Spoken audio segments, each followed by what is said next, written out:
Mesdames et messieurs, bonsoir et bienvenue à cette nouvelle édition de Direct. J'espère que vous avez passé un très bon Bayram, de très bonnes vacances après ce sacré mois du Ramadan. Ce soir, nous avons le plaisir de vous tenir compagnie pendant une heure. Nous allons parler des derniers dossiers qui prennent une place, qui occupent une place sur la scène internationale, des dossiers plutôt très généraux. Et en plus, nous allons parler aujourd'hui du tourisme en Égypte. Comment peut-on, encore une fois, promouvoir ce tourisme? Nous allons découvrir ensemble beaucoup de sites archéologiques, des places que nous, en tant qu'Égyptiens, nous ne connaissons même pas. Pour parler de tout ça, j'ai le plaisir de recevoir ce soir avec moi Dr Mahmoud Sabit, qui est historien et analyste politique. Bonsoir, Dr Bonsoir. Mahmoud. Voilà donc, Dr Mahmoud, puisque nous sommes toujours en fête, déjà bonne fête. Merci, bonne fête. J'espère que vous passez de bonnes vacances aussi. Avant de parler politique, des lourds dossiers que nous allons aborder plus tard, un peu durant l'émission, je m'intéresse plutôt au tourisme aujourd'hui. Nous, en tant qu'Égyptiens, beaucoup de places, beaucoup de sites, nous ne connaissons toujours pas. Que ce soit des sites islamiques, coptes ou même juifs. Donc, parlons donc tourisme, si je suis égyptienne aujourd'hui, je veux passer des vacances, je vais faire une sortie avec des enfants, avec une école. Comment peut-on explorer ces sites? Je pense parce qu'il y a plusieurs thèmes historiques en Égypte quand même. Il y a, qu'ils ont, je dois le dire, un peu négligés. On regarde seulement l'histoire pharaonique, mais après tout, il y a une histoire romaine, gréco-romain, égyptien aussi, une expression égyptienne dans le sens qui sous l'État romain et sous l'État grec-romain en Égypte, c'est-à-dire les Ptolémées. Oui. En plus, il y a le passé chrétien, dont il y a toute une tradition et des sites. Je dois dire, par exemple, dans le Moyen-Âge, les pèlerins qui venaient d'Irlande passaient par l'Égypte avant d'aller à Jérusalem à cause des sites chrétiens en Égypte à l'époque. Moi, je vous parle avant les croisés. Alors, c'est pas que c'était très reconnu que l'Égypte avait des sites chrétiens très importants. Bien sûr, il y a aussi l'époque islamique, et je dois dire qu'ils ont fait beaucoup au Vieux-Caire pour renouveler beaucoup de ces sites. Alors, ils ne sont plus exactement tels qu'elles étaient, ils sont beaucoup mieux actuellement. Comment ces sites, en fait, Dr Mahmoud, sont promus? Pardon? Comment peut-on promouvoir ces sites? Comment peut-on, non seulement pour les touristes, mais aussi pour les Égyptiens? Est-ce que vous voyez qu'il y a une sensibilisation, assez de sensibilisation quant à la promotion de la place, de la location de ces sites? Moi, je dois dire que ce que moi j'ai vu, il y a une sorte de visite par école, par exemple. Il n'y a pas vraiment assez de ça. Il n'y a vraiment dans un cadre culturel, vous voulez dire? Oui, c'est une expression culturelle dans le système d'éducation en Égypte que des étudiants commencent à visiter des sites. Et ça, c'est très nouveau, entre parenthèses. Ce n'est que depuis 10 ans, 15 ans peut-être. Mais avant ça, il n'y avait pas ça. Mais il y a beaucoup des sites en Égypte et des sites... je pense que le grand problème, c'est plutôt pour la population égyptienne de reconnaître leur propre histoire. Et c'est plutôt ça le défi, de présenter l'histoire égyptienne aux Égyptiens de point de vue égyptien. On n'a pas ça. On a le point de vue des experts étrangers, par exemple. Oui. On regarde, par exemple... Des sites, des encyclopédies avant... On regarde, par exemple, aujourd'hui l'histoire de l'Égypte pendant la Deuxième Guerre mondiale. Quelle est sa contribution? On ne la voit pas. On voit seulement les grandes batailles qui se sont eu lieu sur le territoire égyptien, mais on ne prononce même pas un mot sur la population qui habitait dans ces lieux. Tous ces documentaires, par exemple, sur Al-Amin, les Anglais et Général Rommel dans le désert de l'Ouest, on parle de ça comme si les Égyptiens n'existaient pas. Alors oui, même pour l'Égyptien nous-mêmes, en Égypte, on a notre reconnaissance de notre propre histoire est très faible. On le connaît dans un certain sens, l'histoire bien sûr pharaonique. Et il y a bien sûr des raisons auparavant politiques pour ça, parce que après tout, l'histoire pharaonique c'était lointain et c'était assez séculaire. Dans le sens que oui, il y avait une religion à l'époque, mais qui n'a rien à faire avec l'aujourd'hui. Tandis que les autres périodes historiques ont une manifestation moderne quand même. L'histoire de chrétienté en Égypte, et il y a quelque chose de moderne là-dessus, il y a des liens modernes avec ça. L'histoire islamique d'Égypte, il y a bien sûr un lien moderne avec ça aussi. Et aussi très important, c'est les derniers 3 ou 4 siècles. Et je dois dire que c'est le moment qu'on sache un peu là-dessus. Par exemple, est-ce qu'il y a un monument qui nous dit ou qui peuvent nous aider à identifier la grande bataille entre Napoléon et les Mamelouks à El Bab? Moi, je ne sais même pas où c'est le lieu. On le connaît, mais c'est là. Et c'est le rôle, Dr Mahmoud, c'est un rôle aujourd'hui qui doit être assumé par le ministère du Tourisme ou par les compagnies des... C'est culture, tourisme, information. Donc c'est le rôle de trois ministères clés, donc. Oui. De s'adresser à ça. De s'adresser. La télévision d'État, les chaînes privées. Oui. Et aussi de faire, après tout, des campagnes. Des campagnes. Des campagnes touristiques sur ces lieux. Une campagne touristique sur les lieux chrétiens en Égypte, par exemple, dont il y a beaucoup.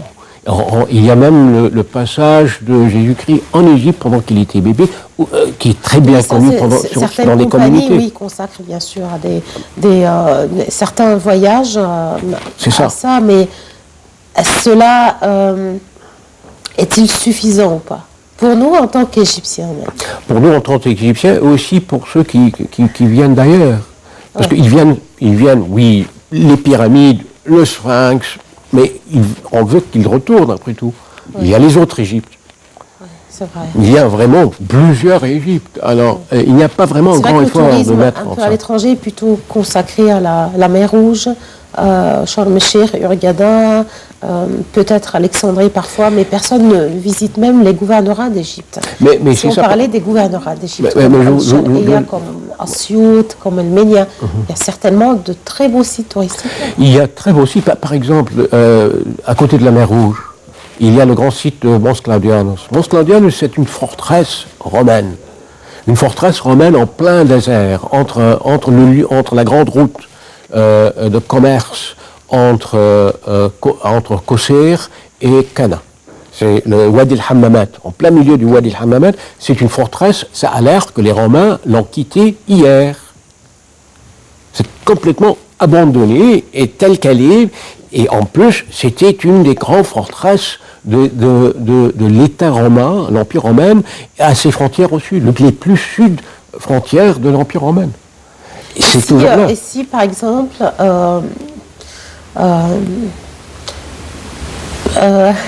des touristes sont là-bas. C'est presque inconnu. C'est inconnu. Presque. Il y a des individus qui vont... Et ça vient de quel ministère, Dr Mahmoud? C'est quel gouvernorat plutôt qui devrait plutôt sensibiliser ou promouvoir ce site? C'est plutôt... Ce sera très intéressant, par exemple, pour les gens qui viennent à la mer Rouge. Bon, il y a bien sûr les plages, la mer, etc. Mais il y a quand même un bon moment pour le tourisme des antiquités, des sites historiques juste à côté. Ça, ce n'est que un. Il y a plusieurs. Il y a certains monastères dans les lieux de la mer Rouge. Alors c'est plutôt le gouvernorat de la mer Rouge qui devait être responsable, parce que c'est là où il y a le tourisme aujourd'hui. Mais il n'y a pas vraiment un grand effort, et même parce que je pense, on retourne au fait que il n'y a vraiment pas un programme de connaître l'histoire. Et parce que si on connaît l'histoire, on saura où sont ces sites historiques et pourquoi ils sont importants. Oui. Donc c'est un rôle qu'on devrait plutôt adresser aux 3 ministères. Oui, si par exemple nous parlons, en Égypte nous n'avons toujours pas de ministère d'information, si on parlait des télévisions d'État. La télévision d'État, si on parle de cette chaîne francophone qui devrait s'adresser aux francophones en Égypte et aussi à travers le monde, comment peut-on aider ça? C'est plutôt les documentaires sur certains sujets. Par exemple, on est là, il y a un grand documentaire français qui a été fait sur Hatshepsut et son expédition à la mer Rouge au sud. Bon, ça devait être après tout l'Égyptien qui le fait. Pourquoi les Français? Pas des experts étrangers plutôt. Mais voilà. Et c'est pas qu'on n'a pas les experts, on a les experts. Ça requiert peut-être plus de coopération aussi entre les experts étrangers, pas seulement des archéologues, mais des experts avec aussi des experts égyptiens dans ce domaine. Oui, mais à la fin du compte, celui qui contrôle le scénario, c'est pas l'Égypte, c'est la compagnie étrangère. Si c'est l'Égyptien qui le fait, le scénario est contrôlé par les intérêts égyptiens. C'est plutôt c'est ça qui gère à la fin. Alors, si par exemple on regarde aujourd'hui beaucoup des documentaires qui sont traduits d'une autre langue. Oui. Pourquoi? Parce qu'on est en train de regarder des documentaires avec un agenda étranger. Oui. C'est pas nous. C'est pas. Bien sûr, il y a certaines choses qui n'ont rien à faire avec l'Égypte, qui sont intéressants, qui sont importants. Mais il y a d'autres qui ont un lien avec l'Égypte. On regarde ça, par exemple, avec la façon qu'il traite Cléopâtre. Cléopâtre est très maltraitée ailleurs. Oui. Pourquoi? À cause de la propagande romaine de l'époque. Mais c'est pas ça l'histoire, par exemple. Oui. L'histoire est totalement différente. Alors, c'est ça plutôt une campagne égyptienne, de faire un documentaire sur un sujet comme ça. D'une façon ou d'une autre, le tourisme en Égypte sera toujours lié à la politique. Oui, actuellement, c'est ça la vérité. Et c'est malheureux parce que il y a il y a plusieurs histoires égyptiennes. D'accord. On va s'arrêter quelques instants pour un autre dossier, toujours lié au tourisme, pas au tourisme, au terrorisme, puisque nous avons cité maintenant que le tourisme en Égypte est toujours lié à la politique. Cette fois-ci, nous ne parlons pas de terrorisme en Égypte, nous parlons d'une offensive économique contre le groupe terroriste de Daesh. On va s'arrêter quelques instants et reprendre encore une fois le thème du tourisme en Égypte, comment promouvoir le tourisme pour les Égyptiens aussi et pour les étrangers. On s'arrête avec un commentaire qui parle de la stratégie qui a été adoptée par la coalition internationale pour entamer une guerre économique contre l'organisation terroriste de Daesh. Notre collègue Rim Samir a plutôt choisi ce thème aujourd'hui puisque c'est un thème très général.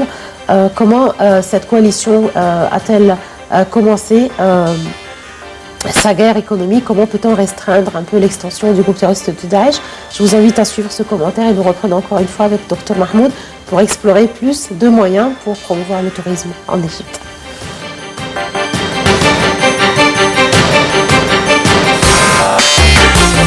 Depuis près de 2 ans, l'offensive militaire menée par la coalition internationale antiterroriste et dirigée par les États-Unis pour la lutte contre l'organisation terroriste Daesh multiplie ses efforts pour assécher les ressources financières du groupe terroriste présent en Syrie et en Irak.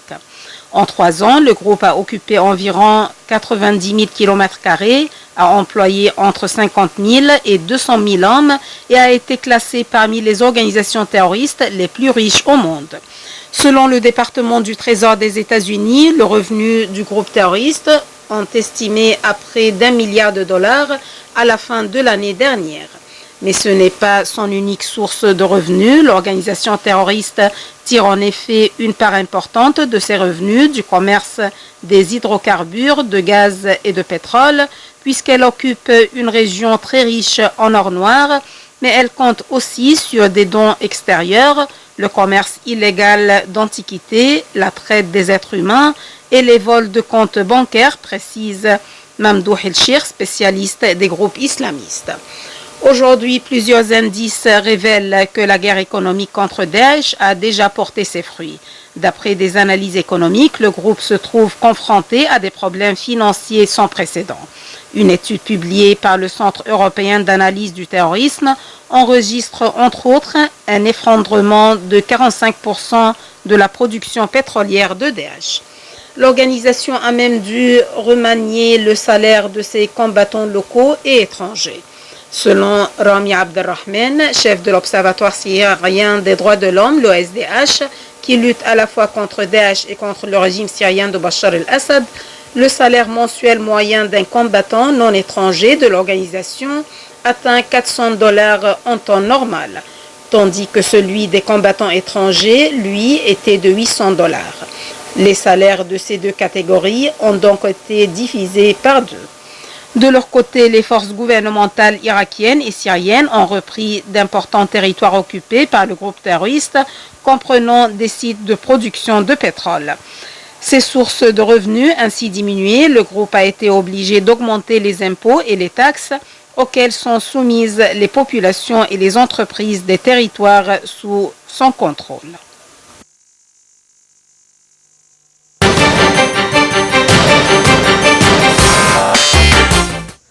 Voilà donc retour à notre thème essentiel, le tourisme en Égypte. Je parlais avec le Dr Mahmoud de suite comment l'État égyptien peut-il jouer ce rôle de promotion de tourisme, des documentaires, comment peut-on diffuser des documentaires, Dr Mahmoud, pour les sites que nous connaissons toujours pas ou des sites qui devraient avoir une importance accrue dans l'histoire de l'Égypte. Je dois dire que c'est plutôt les sites qui sont liés avec les faits historiques, plutôt que seulement des sites pour un intérêt comme ça, comme lieu historique. Mais une bonne collaboration entre les ministères responsables pour ce genre de choses, en disant, bon, qu'est-ce qu'on va faire comme campagne pour aider le tourisme cette année, par exemple. Oui. Alors, on doit aussi regarder ce qu'ils ont fait ailleurs, dans les lieux touristiques ailleurs. Certains pays, d'autres pays qui ont des sites historiques, poussent certains thèmes chaque année ou chaque 2-3 ans pour aider le tourisme dans leur propre pays. Parce qu'à la fin du compte, le tourisme est quelque chose de très important. On ne doit pas vraiment toujours relier là-dessus, mais c'est un luxe, c'est une économie de luxe, dans le sens que pas toutes les économies ont un tourisme qui peut leur aider autant que, par exemple, l'Égypte pourra le faire. Il y a d'autres pays qui ont un certain tourisme, mais ils ont une autre économie à part. Et le tourisme aide beaucoup l'économie qui existe.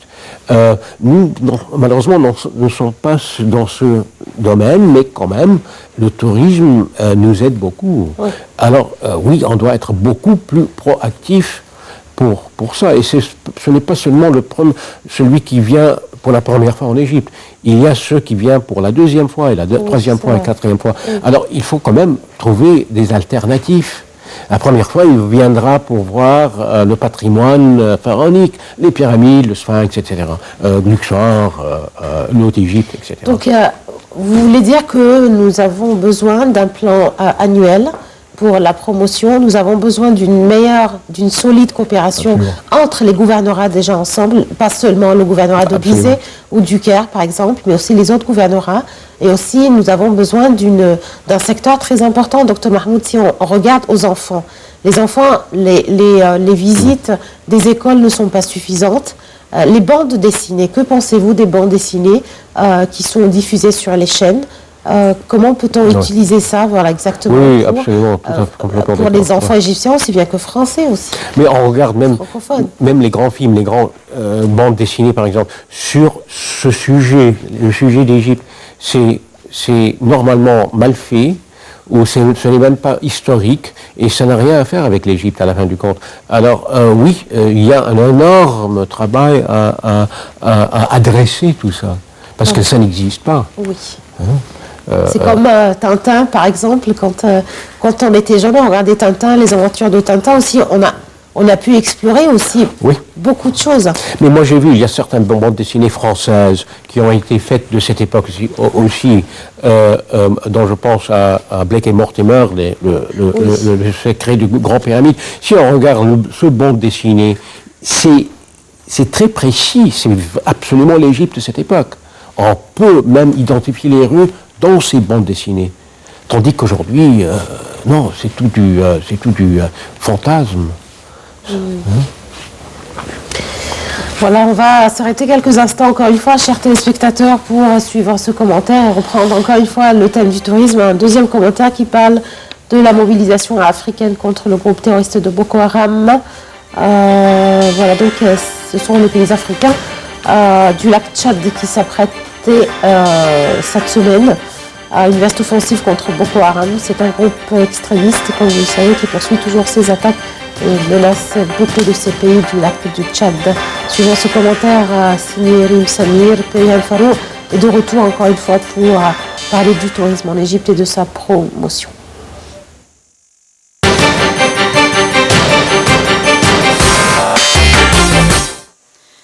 24 personnes, dont 18 femmes, ont été tuées et plusieurs blessées dans le village de Kouda, au nord-est du Nigeria. 7 gendarmes ont été tués au camp de Nagwagam, qui accueille des réfugiés dans le sud-est du Niger. Tels sont les bilans des 2 dernières attaques criminelles commises par le groupe extrémiste Boko Haram. Le pire était l'attaque de la ville de Bosso, dans le sud-est du Nigeria, le 3 juin, avec un bilan qui a été particulièrement lourd, 26 soldats tués et 112 blessés. Depuis 1 an et demi, le groupe extrémiste multiplie ses incursions, pas seulement sur le territoire nigérian, mais aussi auprès des pays voisins, Niger, Tchad et Cameroun, qui sont des cibles de Boko Haram.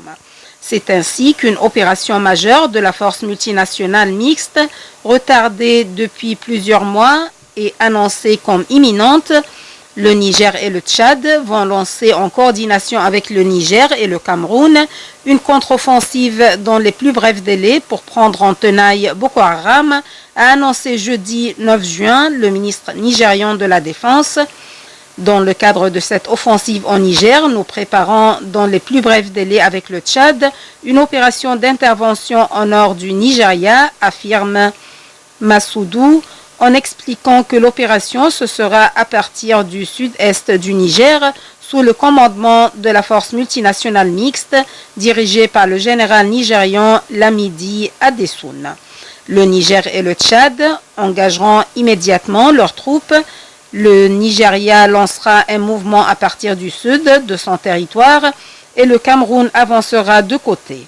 L'objectif est de prendre en tenaille Boko Haram, a détaillé le ministre.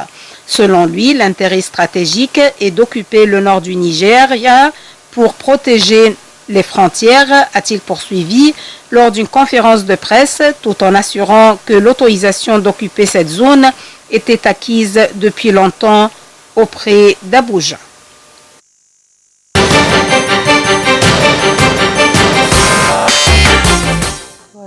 Voilà donc de retour, chers téléspectateurs. Nous avons évoqué le thème du tourisme avec Dr Mahmoud depuis le début de l'émission, puisque nous sommes au 2e jour de l'Aïd du petit Bahrem. Dr Mahmoud, comment vous voyez la joie durant cette fête du Bahrem et comment ce Bahrem est-il fêté en Égypte? Comment vous évaluez les sites que nous, Égyptiens, pouvons visiter par exemple durant le petit Bahrem, ou rester à la maison plutôt, ou se reposer, ou plutôt voir l'Égypte, la vraie Égypte? Oui, c'est bien sûr, c'est important de regarder, de voir ce qu'il y a en Égypte, mais si les circonstances nous donnent cette opportunité, oui, si ça dépend où nous sommes. Par exemple, le Caire, et il y a beaucoup de sites autour du Caire mais il faut quand même, mon opinion, c'est de regarder les sites qui ont beaucoup plus à faire avec nous-mêmes, avec les individus modernes égyptiens. Alors, les sites qui existent autour du Caire, font partie, par exemple, de l'histoire islamique du Caire et aussi de l'histoire du 19e. Il y a une très grande histoire du 19e égyptien. Explorer ça, c'est partout autour de nous. Si on énumère ces sites, Dr Mahmoud, commençons par quoi? Par exemple, il y a plusieurs musées qui sont pas très bien connus. Il y a le musée du chemin de fer, par exemple. Le musée du chemin de fer, oui. L'Égypte, c'est un des premiers pays qui a commencé avec le chemin de fer au plein milieu du 19e. Quelques années seulement après l'Angleterre. Oui. Alors ils ont un Stevenson Rocket de deuxième génération, ça veut dire que c'est la deuxième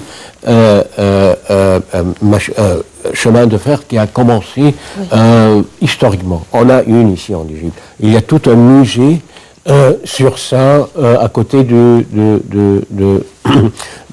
la grande station en plein milieu du Caire. Il y a aussi en plus d'autres sites qui font faire, par exemple, avec l'histoire de la ville du Caire.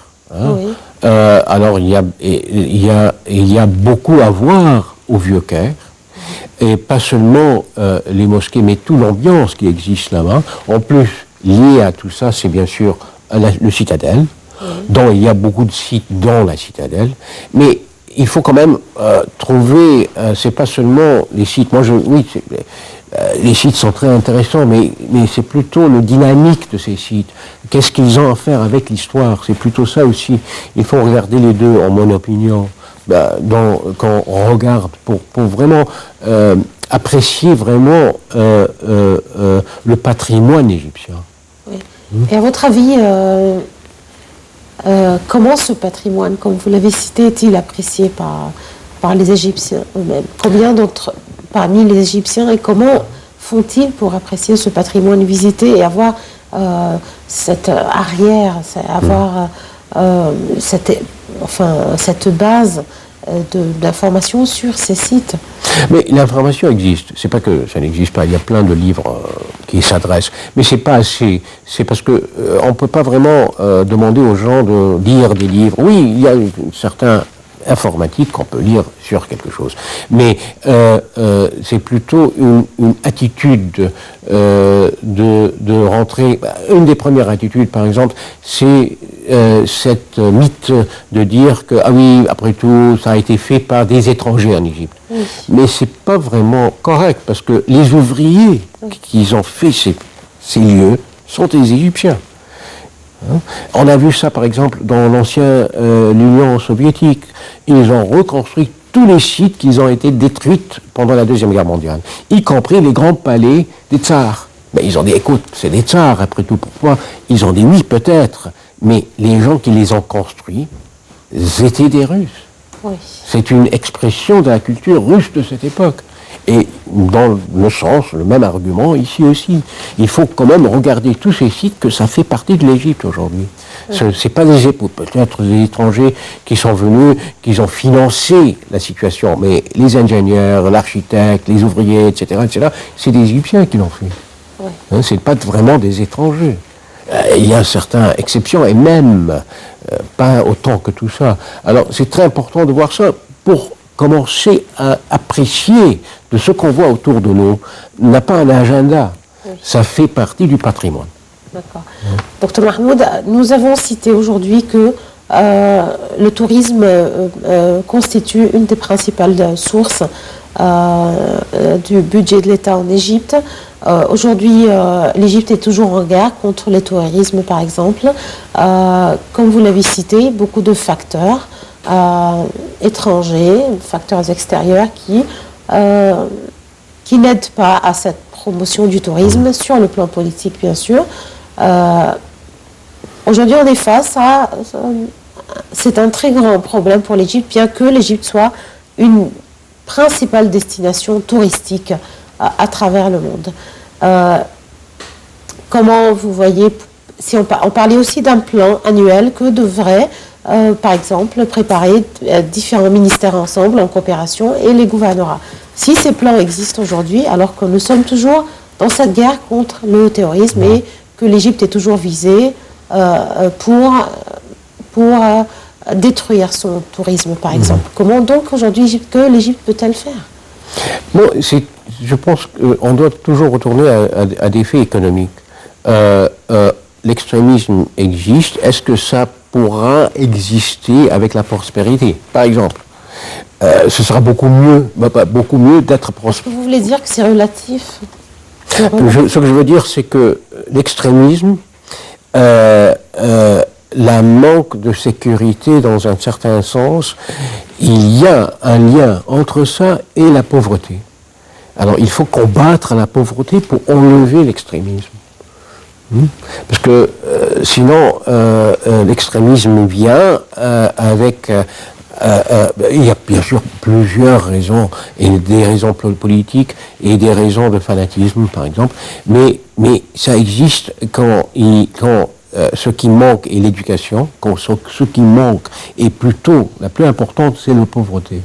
Alors il faut combattre la pauvreté, il faut trouver la prospérité. Oui, mais si on parle de la pauvreté, de l'extrémisme, du fanatisme, qui pourrait peut-être être présent dans quelques bidonvilles en Égypte, chez quelques petits jeunes par exemple, cela n'est pas un facteur essentiel qui contrôle aussi un budget essentiel comme le tourisme pour l'État, ou une source essentielle comme le tourisme pour l'État. Parce que un des faits actuels, c'est que le tourisme a beaucoup souffert.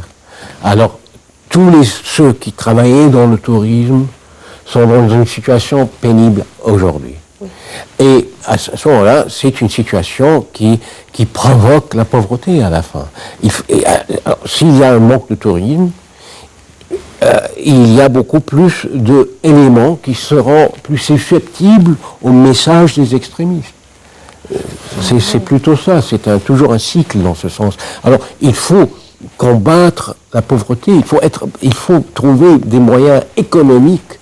C'est l'économie, ça toujours retourne à l'économie. À l'économie. Et c'est plutôt toujours ça qui est le plus important en tout ça. Alors pour combattre ça, oui, il faut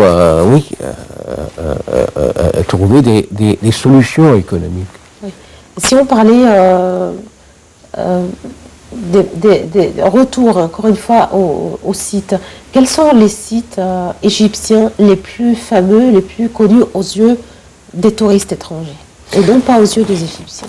C'est toujours les sites... À part les pyramides Gizeh, le Sphinx. À part ça, oui. C'est l'Haute-Égypte. La Haute-Égypte.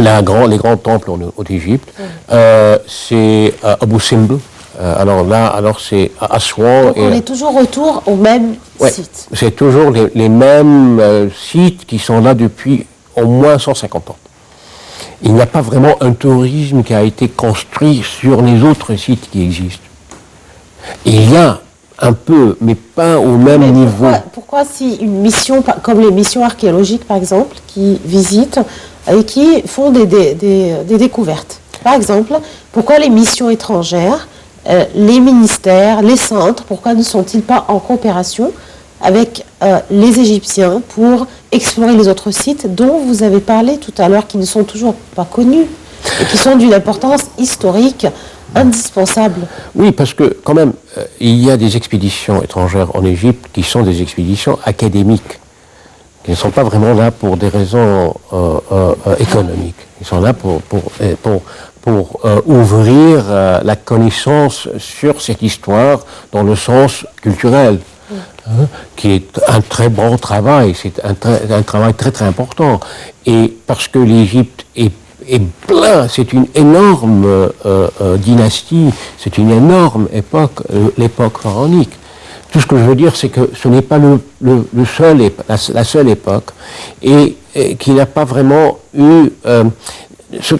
par exemple, à cause que c'est une civilisation si phénoménale, on a toujours eu le luxe de gens qui voulaient venir toujours en Égypte.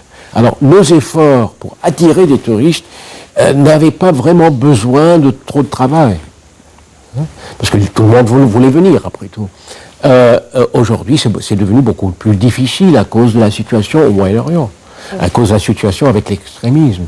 Alors, oui, il faut quand même maintenant devenir beaucoup plus proactif. Alors, il y a bien sûr, mais les académiciens ils ont toujours fait leur travail, même pendant les guerres, en plein milieu de crise, on trouve toujours des missions académiques en Égypte. Mais ce n'est pas toujours suffisant aussi pour... Oui, nous on a bien sûr pu récolter beaucoup des avantages à cause de ça, à cause de ces gens qui ont trouvé cette civilisation pour nous. En plus, il y a quand même un grand effort égyptologue dans le sens égyptien, et c'est plutôt c'est pas seulement les étrangers, c'est une collaboration entre l'Égypte et et les égyptologues qui viennent d'ailleurs. D'accord. On va s'arrêter quelques instants pour avoir en ligne avec nous le guide touristique, Monsieur Hazem Badawi. Bonjour, bonsoir, Monsieur Hazem. Bonsoir madame, bonsoir. Bonne fête, j'espère que vous Merci. avez passé un bon ramadan. Vous aussi, merci bien. Nous avons évoqué le thème du tourisme en Égypte aujourd'hui avec notre invité, Dr Mahmoud Sabit, qui est historien et qui a parlé de beaucoup de sites que nous, en tant qu'Égyptiens, nous ne connaissons toujours pas. Des sites d'une importance vraiment indispensable de l'histoire de l'Égypte. Monsieur Hazem, on parle aujourd'hui d'un tourisme, un secteur qui a été gravement frappé par des menaces, par beaucoup de facteurs. Surtout de révolution, depuis la révolution. Je vous en prie, je vous en prie. Oui. Donc, comment aujourd'hui vous voyez les moyens de, encore une fois, promouvoir ce tourisme, et comment vous voyez l'Égypte et le tourisme de l'Égypte, disons, depuis le début de l'année 2017? Très bien. Alors, si vous vous rappelez bien, chez vous, dans le studio, plusieurs fois, j'ai demandé et je me suis plié que l'autorité ouvre des tombes qui sont fermées avec un prix abordable pour encourager le tourisme, parce que vraiment on a une crise pour le tourisme depuis 5 ans maintenant.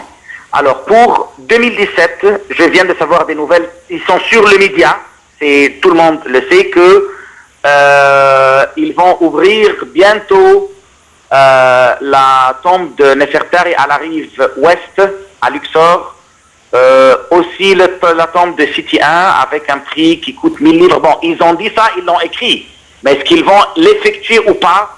Ça, c'est toujours qu'on souhaite. Ça va être en octobre prochain.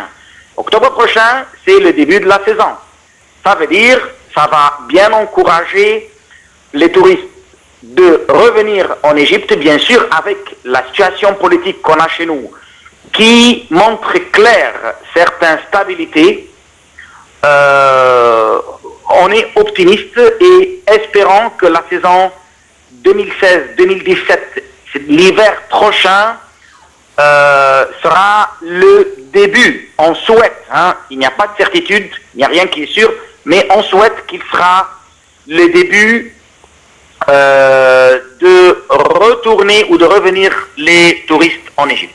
Oui, voilà. Monsieur Hazem, vous, en tant que guide, aujourd'hui vous êtes un guide touristique francophone, quel est votre message que vous pourriez adresser au ministère du Tourisme pour promouvoir encore une fois le tourisme, puisque nous sommes en stabilité en fait en Égypte, nous avons une stabilité sécuritaire et politique depuis 2013. Et nous avons fêté le 30 juin avec beaucoup d'espoir et d'optimisme quant à la stabilité en Égypte. Quel est votre message aujourd'hui au ministère? Que devrait ajouter de plus, offrir de plus le ministère du Tourisme pour la promotion des sites que les étrangers ne connaissent toujours pas, les touristes, que nous, les Égyptiens, nous ne connaissons pas aussi? Et pour les enfants aussi. Très bien, très bien. Bon, en tout cas, pour le ministère du Tourisme et de l'Antiquité, parce que les deux doivent travailler ensemble, c'est comme je viens de dire, je souhaite qu'il ouvre plus des sites fermés, qu'il s'occupe un peu de la propreté des sites touristiques qui soient sur le niveau pour accueillir les touristes. Parce que j'ai parlé aussi souvent chez vous comme par exemple les toilettes, les routes, il y a plein de choses à prendre et des mesures à prendre pour la sécurité. Ça va bien maintenant. Je souhaite juste qu'on veille plus et qu'on donne des bons services et qu'on n'exagère pas avec les permis, par exemple, pour que les touristes se déplacent d'un gouvernorat à un autre avec des convois et des choses comme ça qui parfois les mesures ennuient les touristes. Mais à part ça, ça va bien et on dit à tout le monde, vous êtes les bienvenus. D'accord. Voilà. Merci infiniment, Monsieur Hazem Badawi. Vous êtes expert en tourisme et guide. Merci infiniment. Voilà, donc deux facteurs de plus, Monsieur Hazem, qu'il a évoqué. Les facilitations aussi pour les touristes. La propreté, oui, c'est un thème en fait personnelle et individuelle aussi, qui non seulement la responsabilité de l'État pour les sites, hein, je veux dire, mais c'est un thème plutôt personnel. Donc parlons des facilitations pour les touristiques. Facilitation, ça veut dire aussi sécurité. Et la sécurité des touristes, et non pas seulement la sécurité à l'intérieur de l'Égypte. Est-ce que vous avez touché, vous avez pu être en contact avec quelqu'un qui s'est plaint peut-être d'un manque de facilitation pour des permis, pour les bus qui traversent peut-être d'ici la mer Rouge en bus ou en auto? Oui, on a vu beaucoup de ça quand même. Parce qu'il y a beaucoup de sites qui sont en dehors des sites connus. Oui. Alors les facilités dans ces sites qui sont, par exemple, certains grands temples qui sont très importants, mais qui ne sont pas à Luxor et ni sont-ils à Assouan, mais ils sont plutôt entre ces villes ou entre Ménia et Assouan, etc. Alors, pour arriver à ces sites, c'est très difficile. Parce qu'il y a des permis, il y a plusieurs... Alors, il n'y a pas vraiment une stratégie ou une protocole pour le faire. Il y a beaucoup de sites, quand même. L'Égypte est un peu... on a 40 000 sites historiques en Égypte, quand même. Ils sont partout. Alors, lesquels sont les importants 40 000 sites. Pardon 40 000 sites historiques. Oui. Oui. Les grands et les petits, là, il y a tout là-dedans. Oui, mais sites pas seulement pharaoniques, chrétienté, romain, grec, etc., islamique, etc. Je vais revenir à un thème qui est toujours lié au tourisme.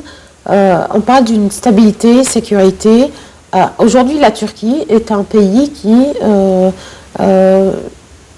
vraiment jouit de beaucoup de prospérité et surtout dans le domaine du tourisme. Aujourd'hui, la Turquie est frappée par un double attentat qui a fait plus de 49 morts apparemment. Est-ce que vous voyez que le tourisme là-bas est toujours affecté? Les mêmes mesures qui sont prises, on parle plan politique maintenant, les mêmes mesures qui sont prises contre l'Égypte concernant les ressortissants, concernant les touristes, sont les mêmes mesures qui ont été prises ou qui seraient prises envers la Turquie? Je ne compare pas, bien sûr, la dimension des deux pays et le poids politique de l'Égypte, ni le poids touristique de l'Égypte à la Turquie. C'est un peu différent quand même, parce que seulement pour la localité géographique, en plus, il y a des raisons politiques qui donnent un certain avantage à la Turquie, tandis que chez nous, c'est pas la même chose, alors ça devient une autre situation. Et c'est malheureux, oui, mais il faut que nous, quand même, on trouve un moyen de se faire augmenter pour être considérés au même niveau, quand même, comme des autres pays. Et c'est pas quelque chose de facile à faire, c'est une perception. C'est de changer les perceptions. Oui. Et c'est plutôt une guerre de perception, de ce qu'on parle, c'est de ça qu'on est en train de considérer. Moi, je me rappelle, par exemple, à Londres, en plein milieu de la campagne de l'armée irlandaise contre le gouvernement britannique, j'étais à Harrods 2 minutes avant qu'il y ait une bombe qui a été explodée là-dedans pendant l'année 78, je pense 77, 78. Et est-ce que ça a fait un grand problème de tourisme en Angleterre? Non, ça ne l'a pas fait, parce qu'ils ont fait une campagne pour changer les perceptions et pour être sûr que les perceptions ne seront pas trop négatives. Alors là, oui, avec la presse internationale, quand même, on n'est pas dans un bon équilibre. On a peut-être un peu un retard quant à la réaction. L'Égypte essaye de trouver un chemin plutôt neutre en tout ça. Et il y a des éléments qui veulent nous punir pour ça. Ils veulent qu'on devienne partisan pour ce cas ou pour ce pays. Ou pour dépendant aussi. Voilà, une certaine dépendance. Alors, c'est un peu les prix qu'on paye pour être neutre. Pour avoir une politique aussi indépendante qu'on le peut. Pardon ? On est prêt à payer tous les prix pour l'indépendance. Mais c'est ça. Mais tandis qu'au même moment, il ne faut pas oublier quand même que la Turquie fait partie de l'OTAN. Et un candidat pour rentrer dans l'Union économique, l'Union européenne. Hein? Alors, c'est pas la même chose. Oui. Et avec une économie assez puissante qui a été aidée à cause de ces deux raisons quand même.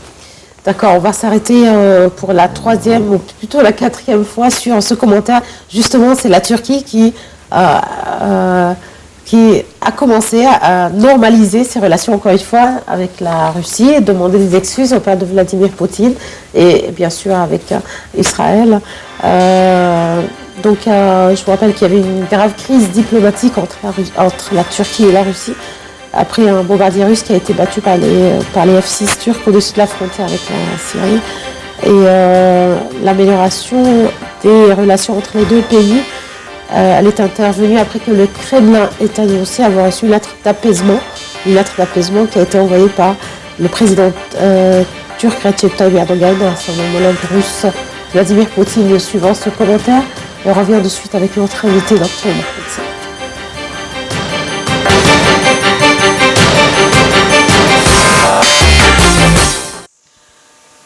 Le président turc Recep Tayyip Erdogan et son homologue russe Vladimir Poutine se sont parlé pour la première fois au téléphone depuis le début de leur brouille et ont décidé d'une prochaine rencontre.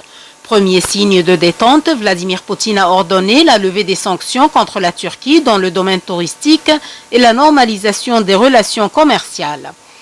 Après le crash de l'avion russe abattu par la Turquie, Moscou avait en effet adopté des mesures de rétorsion essentiellement commerciales envers Ankara, qui comprenaient entre autres un embargo sur l'importation de fruits et légumes turcs et l'interdiction pour les employeurs russes d'embaucher des travailleurs turcs.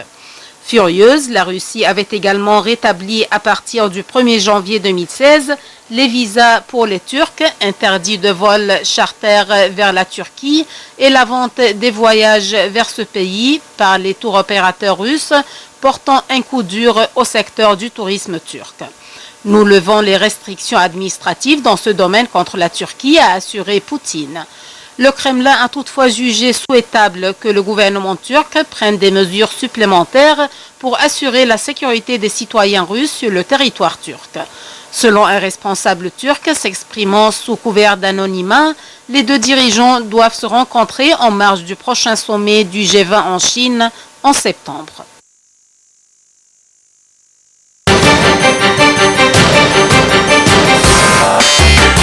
Un commentaire donc signé Rim Samir Perian Farou, Dr Mahmoud. On parlait des normalisations des relations Turquie-Russie. Pourquoi Erdogan est en train de bouger aujourd'hui, en voyant des lettres à la Russie, en voyant des lettres à Netanyahou aussi, avec des réunions avec Netanyahou. La réaction israélienne a été bien sûr, comme on l'a attendu. Que veut Erdogan aujourd'hui? Je pense qu'il veut reconstruire sa politique étrangère. La politique étrangère turque n'a pas été un grand succès, et puis les circonstances n'ont pas vraiment aidé à la Turquie d'avoir une politique qui aura eu un succès quand même. Ils ont une situation très déstabilisante sur ses frontières, vis-à-vis par exemple la Syrie. La Syrie devient de plus en plus dangereuse, de plus en plus sérieux. Alors avec des crises extrémistes et terroristes qui se sont eu lieu en Turquie, il n'y a que plusieurs options qui peuvent suivre, arrêter la situation d'instabilité. Un de ces choses, c'est de normaliser, d'avoir des bonnes relations avec leurs voisins. La Russie est un voisin. L'Israël, à l'autre côté... Un partenaire. Oui, dans le temps, ils étaient un partenaire assez proche. Et puis, à cause de la situation avec Gaza, ça est devenu en très mauvais termes.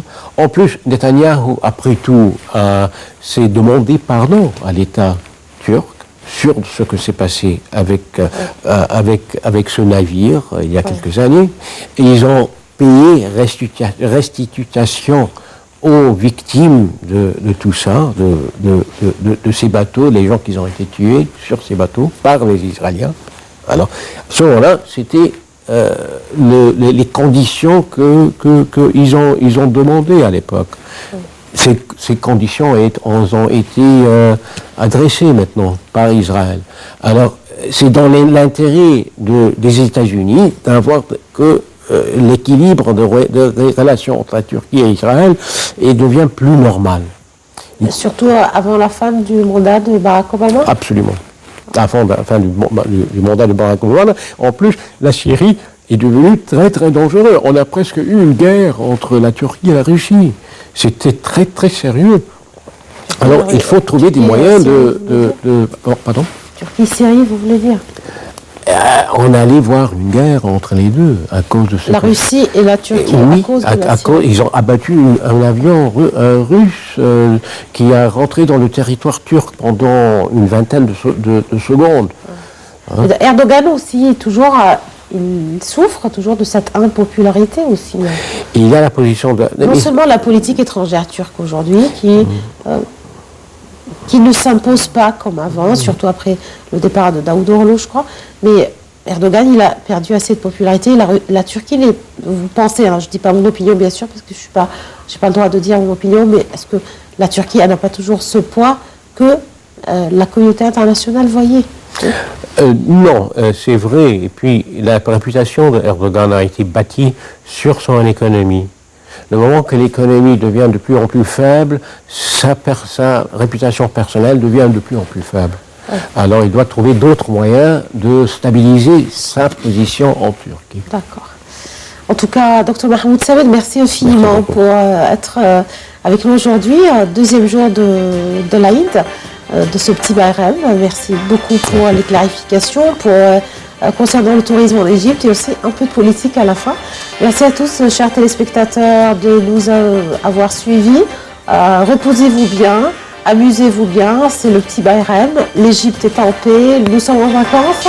Merci à tous et passez une très bonne fin de soirée. Et au revoir et rendez-vous demain avec une nouvelle équipe de